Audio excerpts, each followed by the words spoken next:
Long অফের ওপর দিয়ে বিশাল এক ছক্কা হাঁকালেন টিম শেফার্ড, তাতেই 10 উইকেটের বিশাল জয় লেখা হলো নিউজিল্যান্ডের নামের পাশে। ততক্ষণে ফিন অ্যালেন এবং শেফার্ডের দাপুটে জুটির আগুনে পুড়ে ছাই সংযুক্ত আরব আমিরাত।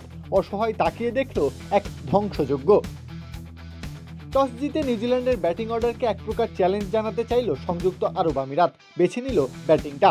মোহাম্মদ ওয়াসিম এবং আলিসান শারাফুর কাঁধে চেপে ভিতটা শক্ত করে তোলে তারা। ওই জুটি থেকে আসে 107 রান। কিউই বোলারদের দাপটের সামনে চোখে চোখ রেখে লড়াই চালিয়েছেন এই দুই ব্যাটার। শারাফুল 50-র পর ফিরে গেলেন ঠিকই, তবে ওয়াসিম শেষ পর্যন্ত উইকেটে পড়ে থাকলেন। 45 বলে 66 রানের হার না মানা ইনিংস উপহার দিলেন দলকে। তাতে 173 রানের সংগ্রহ তোলে আরব আমিরাত।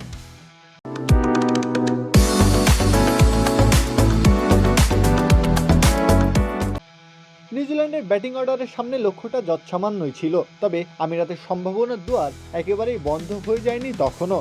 ইনিংস শুরু হতেই ভয়ঙ্কর রূপে আবির্ভূত হলেন দুই ওপেনার টিম শেফার্ড এবং ফিন অ্যালেন। বাকিটা ইতিহাস। দুই ব্যাটার যেন ধ্বংসযজ্ঞ চালালেন আমিরাত বোলারদের ওপর। কোনো রকম সুযোগই দিলেন না প্রতিপক্ষ বোলারকে। সম্ভাবনার সব দুয়ারই মুখের উপর বন্ধ করে দিলেন এই দুই ব্যাটার। দলের স্কোর কার্ড 50 ছুঁয়ে ফেলল, শতক এলো। তারপর 150-এর গন্ডি পেরিয়ে জয়ের সীমানা রেখায় পা রাখল নিউজিল্যান্ড। তবে কোনো উইকেটের দেখা পেল না সংযুক্ত আরব আমিরাতের কোনো বোলার। শেফার্ডের ব্যাট থেকে এলো 89 রান, ব্যাট করেছেন 211 স্ট্রাইক রেটে।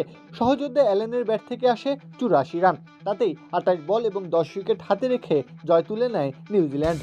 174 রান তাড়া করতে নেমে টি-20 বিশ্বকাপ ইতিহাসে যে কোনো উইকেটে সর্বোচ্চ রানের জুটি গড়লেন শেফার্ড এবং অ্যালেন। প্রত্যহ কাব্য, খেলা 71।